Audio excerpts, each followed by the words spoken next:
안녕하세요. 저는 김정희입니다. 올해로 72세가 되었고 경기도의 작은 마을에서 조용히 지내고 있습니다. 젊었을 땐 두 아이를 키우며 정신없이 살았어요. 남편은 책임감 강한 사람이었고 온 가족의 생계를 위해 열심히 일했죠. 저도 작은 가게를 운영하며 가족을 뒷바라지했어요. 지금 생각해보면 그 시절은 고단했지만 참 행복했습니다. 아이들은 늘 밝고 웃음이 넘쳤어요. 아침마다 엄마, 오늘 뭐 해줄 거야? 라고 묻던 아이들의 목소리가 지금도 생생합니다.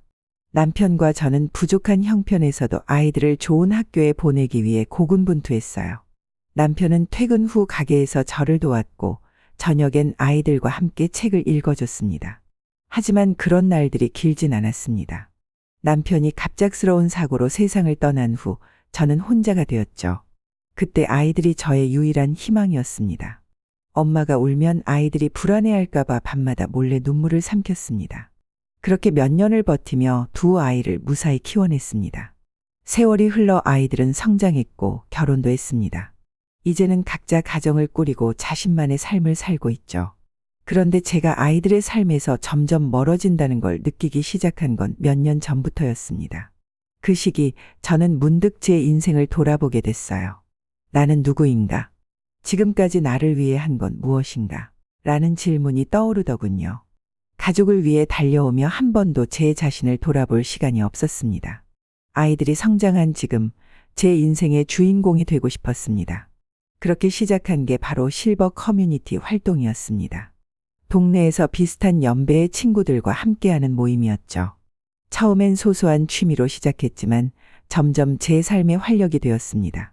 거기서 만난 한 동갑내기 친구는 저에게 잊었던 설렘과 웃음을 되찾아 주었습니다. 그와 함께 전국 여행을 다니기 시작했죠. 여행 중에는 늘 사진을 찍고 기록을 남겼습니다. 그러다 보니 자연스럽게 제가 다녀온 곳을 공유하는 블로그를 운영하게 되었습니다. 손주들은 할머니의 활동을 자랑스러워했지만 자녀들의 반응은 달랐습니다. 엄마, 이렇게 남들한테 다 보여주고 다니는 게 괜찮아요? 라는 말에 서운함을 느꼈습니다. 그동안 저는 자녀들에게 모든 걸 맞춰주려고 애썼습니다. 하지만 제 선택과 행복까지도 그들의 간섭을 받아야 한다는 건 받아들이기 힘들었습니다. 저는 여행을 다니며 전기차도 구입했습니다. 이 모든 것이 저에게 새로운 인생의 가능성을 열어주는 일들이었지만 자녀들은 제가 나이값을 못한다 고 말했습니다. 저는 이 나이에 연금을 모아 경제적으로 독립적인 삶을 꿈꾸고 있습니다. 하지만 자녀들은 제가 그런 결정을 내리는 걸 탐탁지 않아 합니다. 그들에게는 제가 아직도 의지해야 하는 존재로 보이나 봅니다. 며칠 전에는 며느리가 시설 좋은 요양원을 제안했습니다. 그 말을 듣는 순간 마음이 무너지는 듯 했어요. 아무리 시설이 좋고 요양원에 친구가 많다고 해도 내가 왜 요양원에 가야 하는지, 지금처럼 스스로 건강을 관리하며 즐겁게 살아갈 수 있는데 저는 이제 확신이 들었습니다. 남은 인생은 제가 원하는 방식으로 살겠다고요. 가족의 반대와 간섭에도 불구하고 제 삶의 주도권을 되찾겠다고 결심했습니다. 어느 날이었어요. 아침부터 전화가 울렸습니다. 큰아들이었죠. 엄마, 요즘 많이 바쁘신가 봐요? 전화도 안 하시고. 평소와는 조금 다른 낯선 목소리였습니다. 어딘가 날카롭고 조급해 보였달까요? 무슨 일이니? 갑자기 전화해서. 그냥 궁금해서요. 엄마 요즘 연금 같은 거로 뭘 많이 하신다던데 투자 같은 것도 하시고. 순간 심장이 덜컥 내려앉는 기분이었습니다. 제가 실버 커뮤니티에서 만난 친구들과 연금 펀드를 함께 운영하며 조금씩 수익을 얻고 있다는 사실을 어떻게 알았을까? 아직 제대로 설명하기도 전에 아들의 말은 이어졌습니다. 엄마, 그런데 그런 건 위험할 수도 있으니까 그냥 우리가 도와드릴게요. 아니야. 내가 다 알아보고 하는 거야. 괜찮아. 통화를 끊은 뒤에도 마음 한구석이 불편했습니다. 제가 그동안 자녀들에게 조언이나 도움을 구하지 않고 스스로 결정해서 해왔는데 얼마 지나지 않아 작은아들 내외가 집에 찾아왔습니다. 엄마, 저희 왔어요. 며느리가 싱글벙글 웃으며 들어섰습니다. 마치 무슨 좋은 일이 생긴 것처럼 보였지만 저는 왠지 그 웃음이 불편하게 느껴졌습니다. 저희가 요즘 엄마 걱정을 많이 해요. 그래서요, 같이 은행에 한번 가보려고요. 은행은 왜?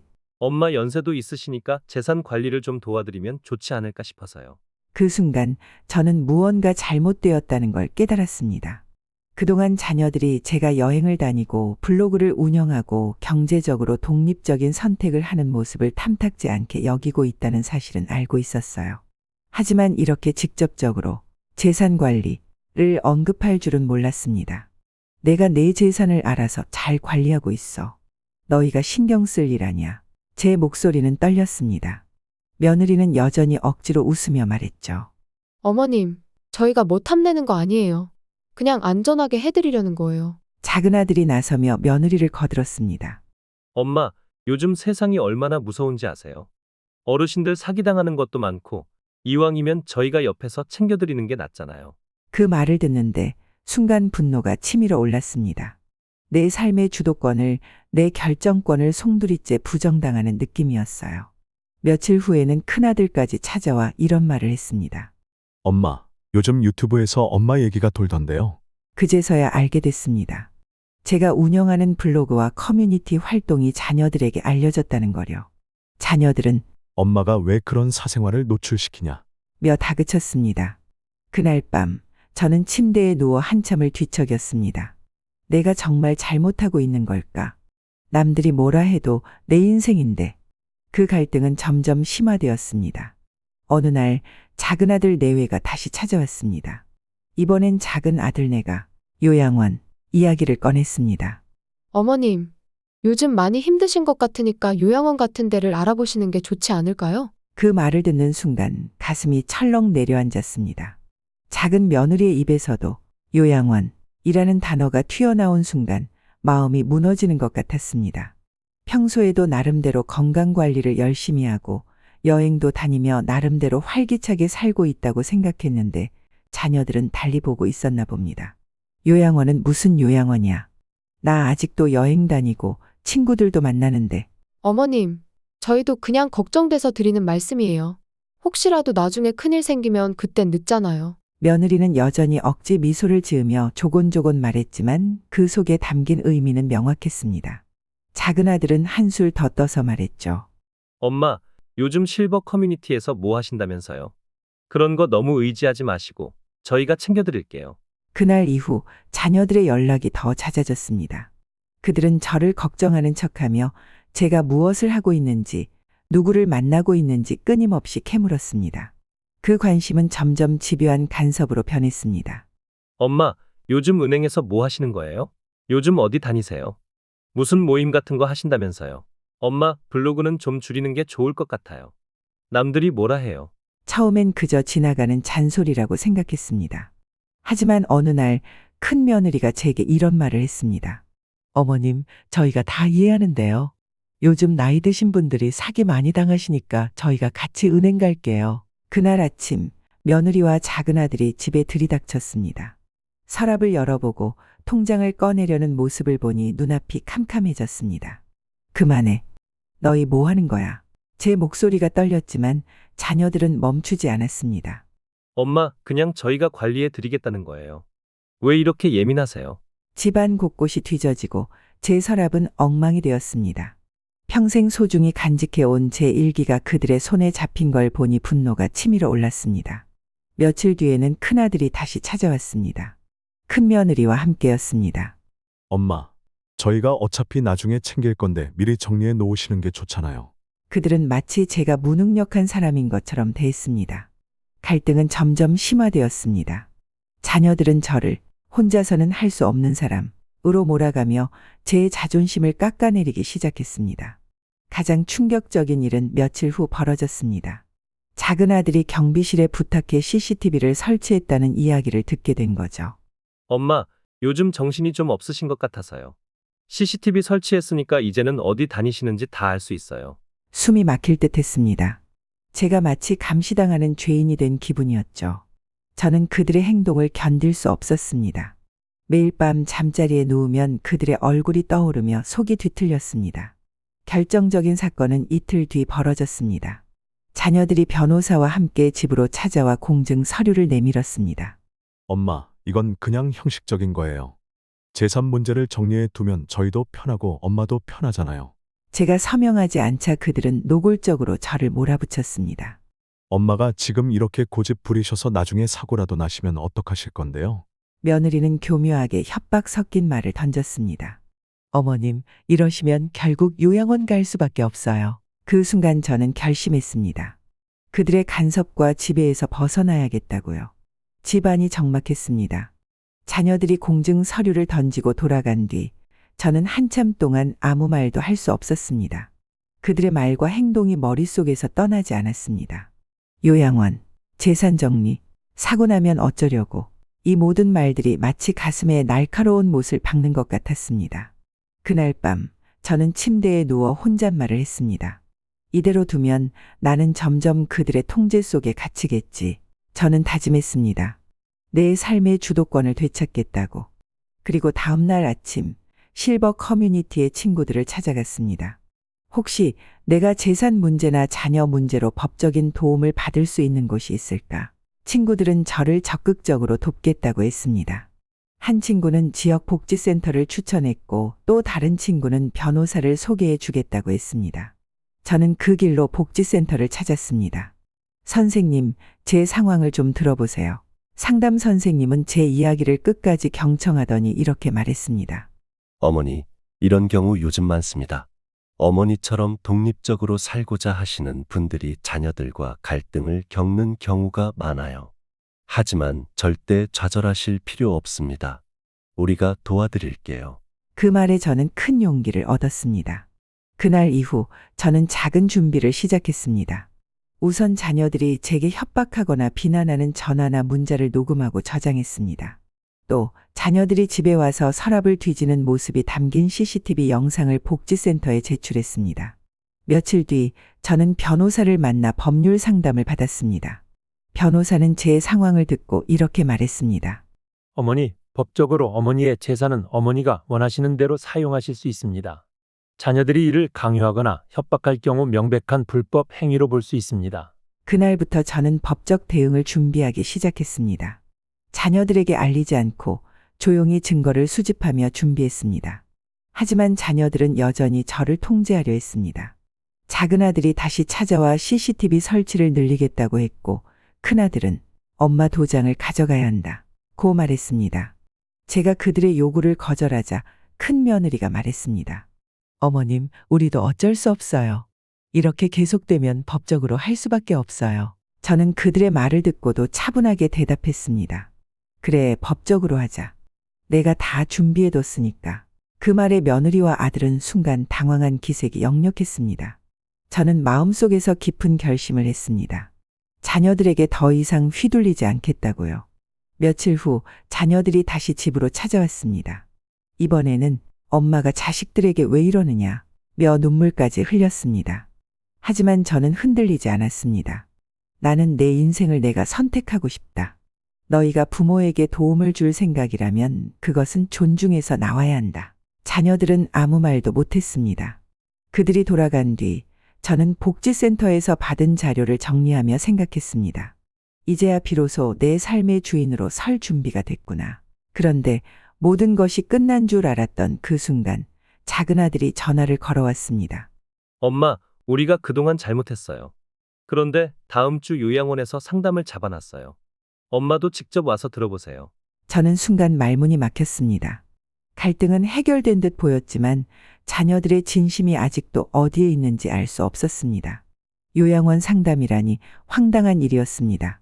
그들의 말에 귀를 기울일 이유가 없다고 생각했지만 한편으로는 자녀들이 또 무슨 속셈을 가지고 있는지 확인해야겠다는 생각이 들었습니다.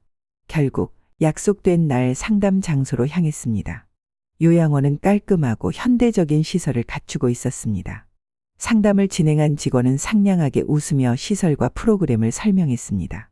이곳은 어르신들이 자율적으로 생활하면서도 필요할 때 도움을 받을 수 있는 환경을 제공합니다. 하지만 상담 중에도 마음은 내내 불편했습니다. 자녀들이 나를 여기로 데려와야 할 만큼 내가 무력한 사람으로 보였을까? 상담이 끝난 뒤 작은 아들이 다가왔습니다. 엄마, 여기 좋아 보이지 않아요? 저희가 잘 알아보고 선택한 거예요.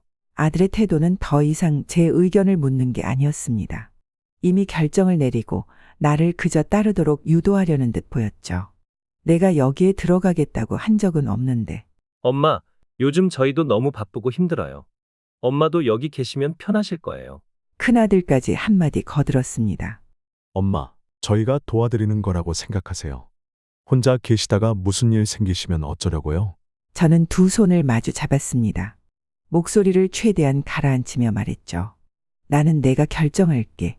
너희가 나를 걱정해 주는 건 고맙지만 내 인생의 방향을 바꿀 권리는 나에게 있어. 하지만 자녀들의 반응은 차갑기만 했습니다. 그날 밤 집으로 돌아오는 길은 참 무겁게 느껴졌습니다. 문득 자녀들의 태도가 단순히 나를 걱정하는 것을 넘어 나를 통제하려 한다는 생각이 강하게 들었습니다. 며칠 뒤 실버 커뮤니티에서 만난 친구들과 대화를 나누던 중 더 충격적인 사실을 알게 됐습니다. 작은아들이 나에 대한 재산 명의를 변경할 가능성을 탐색하고 있다는 이야기였습니다. 내 아들이 요즘 여기저기 변호사랑 상담 다니는 것 같던데. 괜찮니? 친구의 말에 머리가 하얘졌습니다.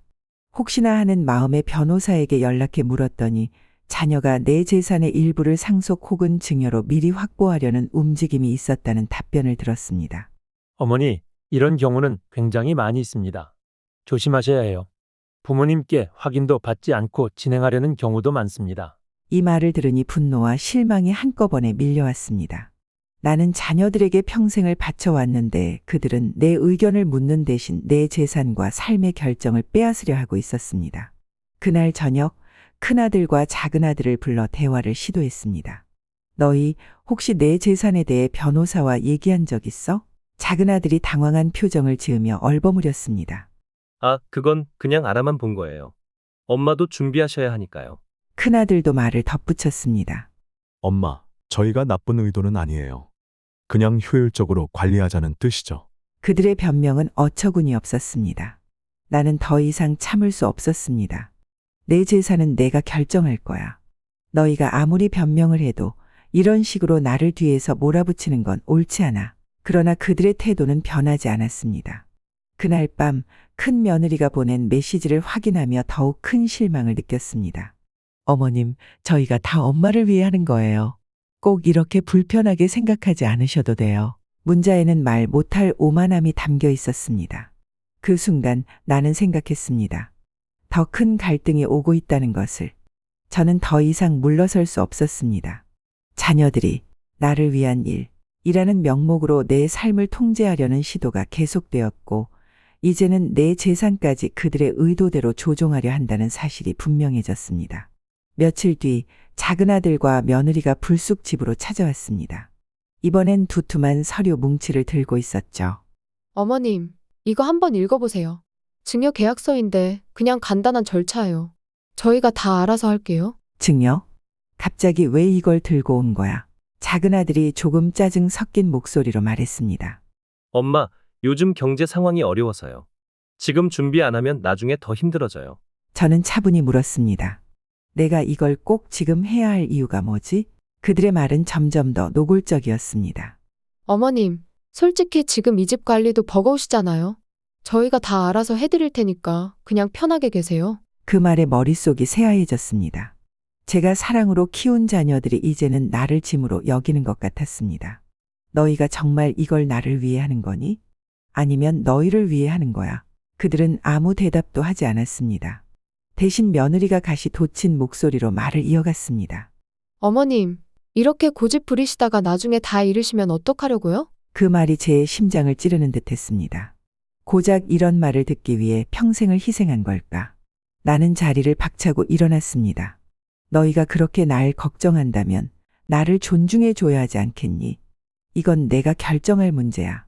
작은아들은 서류를 내던지듯 식탁 위에 올려두고 말했습니다. 엄마, 이제 진짜 더 이상 참을 수가 없네요. 이게 다 엄마를 위해 하는 건데 왜 이렇게 예민하세요? 그래? 그럼 너희가 그만 참고 돌아가면 되겠구나. 그 말에 작은아들이 발을 구르며 화를 냈습니다. 그날 밤 저는 다시 한번 다짐했습니다. 이 상황을 더 이상 방치하지 않기로요. 이튿날 복지센터와 변호사를 다시 찾았습니다. 변호사는 저를 안심시키며 말했습니다. 어머니, 이건 명백한 협박과 강요입니다. 증거만 충분히 확보하면 법적으로 충분히 대응할 수 있어요.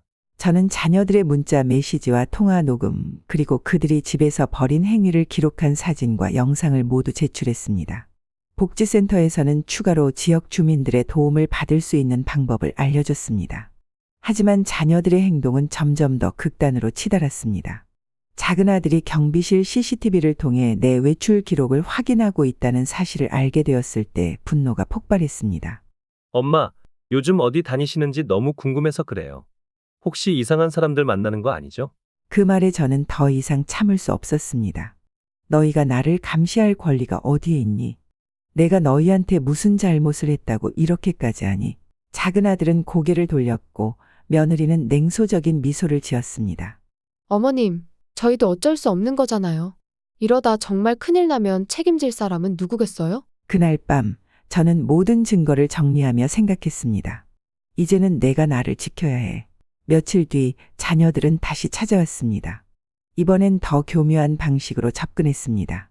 큰아들이 울먹이며 말했습니다. 엄마, 저희가 잘못했어요. 그런데 진짜 엄마 걱정이 돼서 그래요. 이번만 저희 말을 들어주시면 안 될까요? 러나 아들의 눈물조차 진실로 보이지 않았습니다. 저는 단호히 말했습니다. 너희가 나를 위해 하는 척하는 건 이제 지긋지긋해. 이 집도 내 재산도 내 삶도 전부 내 거야. 너희가 더 이상 참견할 여지가 없어. 그 순간 자녀들의 표정은 차갑게 굳어졌습니다. 큰아들은 더 이상 설득하려 하지 않았고 작은 아들은 뒤돌아가며 문을 쾅 닫았습니다. 그들의 마지막 말은 마치 위협처럼 들렸습니다. 엄마, 후회하지 마세요.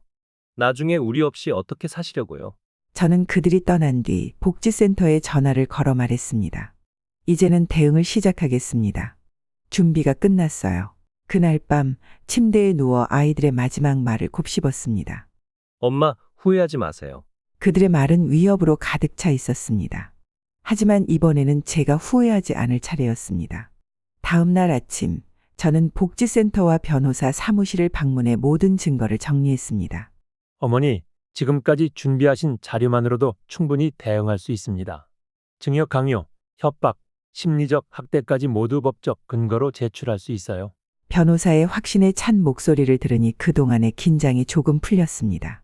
첫 번째로 해야 할 일은 자녀들의 접근을 제한하는 것이었습니다. 복지센터의 도움을 받아 가처분 신청을 진행했습니다. 자녀들이 제 재산이나 개인정보에 접근하지 못하도록 하는 조치였죠. 이제부터는 어머니가 직접 모든 걸 통제하셔야 합니다. 그러나 아들네는 가만히 있지 않았습니다. 작은 아들은 며칠 뒤 다시 집에 찾아와 문을 두드렸습니다. 엄마, 나 진짜 얘기 좀 해요. 이렇게까지 할 일은 아니잖아요. 문 너머로 들리는 아들의 목소리가 격앙되어 있었습니다. 돌아가.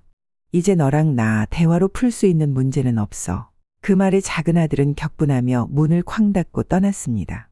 저는 바로 경찰에 신고했습니다. 자녀가 계속 집에 찾아와 협박성 말을 하고 있다. 고 진술했죠. 신고 기록이 쌓이면서 법적으로도 제 주장이 힘을 얻게 되었습니다. 며칠 후 저는 복지센터와 주민들의 도움을 받아 소규모 기자회견을 열었습니다. 나처럼 자녀의 압박에 시달리는 어르신들이 많습니다.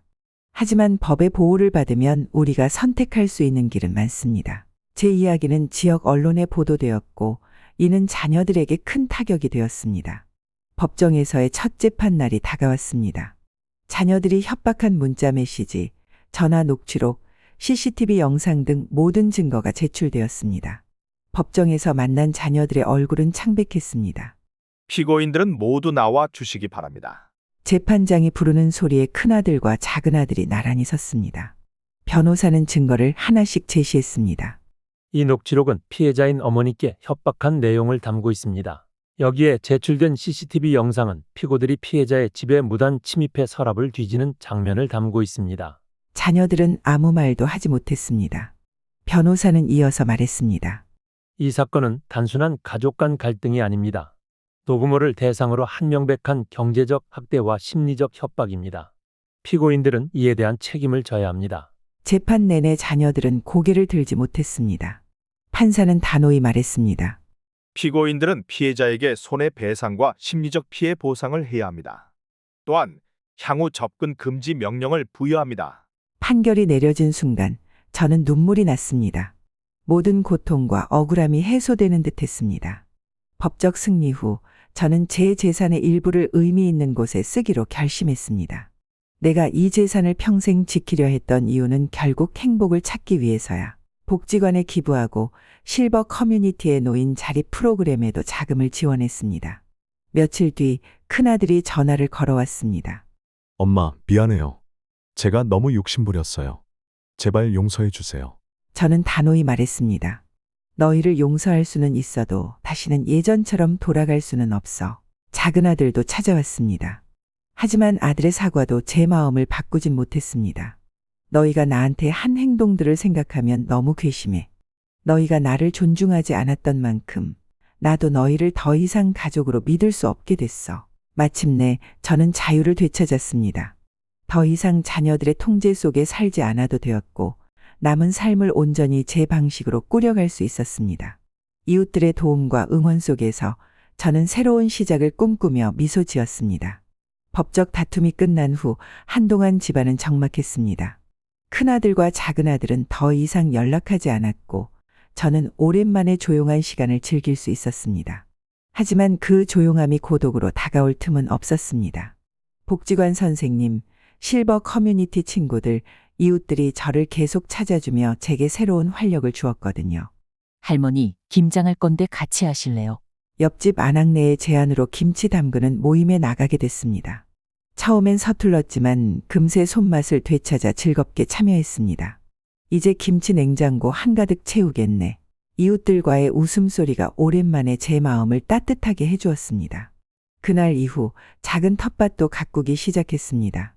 실버 커뮤니티에서 제공한 작은 구역이었는데 직접 상추와 고추를 심고 돌보는 일이 얼마나 재미있는지 몰랐습니다. 할머니, 이 상추 진짜 맛있어요.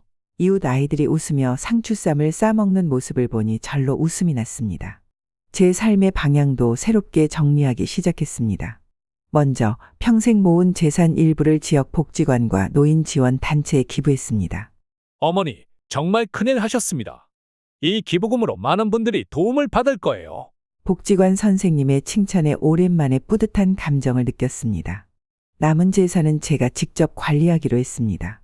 변호사와 상의해 명확한 유언장을 작성하고 불효자 상속 제한 제도를 활용해 자녀들에게 다시는 간섭받지 않도록 법적 절차를 마무리했습니다. 이제야 마음이 홀가분하네요. 저는 다시 한번 변호사에게 감사의 인사를 전했습니다. 그렇게 새로운 일상이 시작되었습니다. 실버 커뮤니티에서 진행하는 강좌에 참여하며 그림을 배우고 주말엔 친구들과 함께 근교로 짧은 여행도 다녔습니다. 전기차를 이용해 여행지를 누비는 것이 제 삶의 즐거움이 되었죠. 정희 씨, 이번 주말에는 남해로 가볼까요? 친구들의 제안에 한치의 망설임도 없이 좋아요 라고 외쳤습니다. 여행 중 찍은 사진과 느낀 점은 여전히 블로그에 기록하며 공유했습니다. 댓글로 응원해주는 사람들의 메시지는 제게 큰 위로가 되었습니다. 할머니, 정말 멋지세요. 저도 나중에 할머니처럼 살고 싶어요. 손주 세대들의 격려는 삶의 활력을 더해 주었죠. 어느 날 큰아들이 조심스럽게 찾아왔습니다. 엄마, 저희가 너무 큰 잘못을 했어요. 그동안 용서해 주지 않으셔도 좋아요. 그냥 한 번만 저희 말을 들어주세요. 아들의 얼굴에는 후회가 가득했습니다. 저는 잠시 고민했지만 단호히 말했습니다. 너희가 나에게 한 일은 쉽게 잊을 수 없는 일이야. 전에도 얘기했지만 내가 너희를 용서할지라도 다시 예전처럼 돌아갈 순 없어. 큰아들은 고개를 떨구며 떠났습니다. 그 뒤로 자녀들은 더 이상 나를 찾지 않았습니다. 비록 가족과의 관계는 멀어졌지만 저는 새로운 가족을 찾았습니다. 이웃들, 친구들, 그리고 제 삶을 응원해주는 많은 사람들이 저를 사랑으로 감싸 주었기 때문입니다. 할머니, 이번 주말에 봉사활동 가실래요? 이웃 아이들의 제안으로 노인 요양원 봉사에도 참여하게 되었습니다. 나와 비슷한 상처를 가진 분들에게 도움을 줄 수 있다는 것이 큰 위안이 되었죠. 낮에는 봉사활동을 하고 밤이 되면 시골 마을의 고요한 들판을 산책하며 별을 바라봤습니다. 자연 속에서 마음이 치유되는 기분이 들었습니다. 이제야 진짜 나답게 살고 있구나. 스스로에게 작은 미소를 지으며 저는 그렇게 하루를 마무리하곤 했습니다. 마지막으로 블로그에 이런 글을 남겼습니다. 여러분, 가족이라는 이름으로 너무 많은 걸 감내하지 마세요. 제 이야기가 여러분께 용기가 되기를 바랍니다. 여러분의 삶은 여러분 것이니까요. 남은 인생은 오롯이 자신의 행복을 위해 살아가세요. 그 글은 큰 반응을 불러일으켰고 많은 사람들이 공감과 응원의 메시지를 남겼습니다. 지금 저는 행복합니다. 가족에게서 벗어났다는 점이 아니라 제 삶의 주인이 되었기 때문입니다. 저는 여전히 나이와 상관없이 새로움을 탐구하며 살고 있습니다. 이제야 진짜 나답게 살아간다고 느껴요. 지금까지 독립적인 생활을 영위하고 있는 제 사연을 여러분에게 들려드렸습니다. 구독과 좋아요도 부탁합니다. 감사합니다.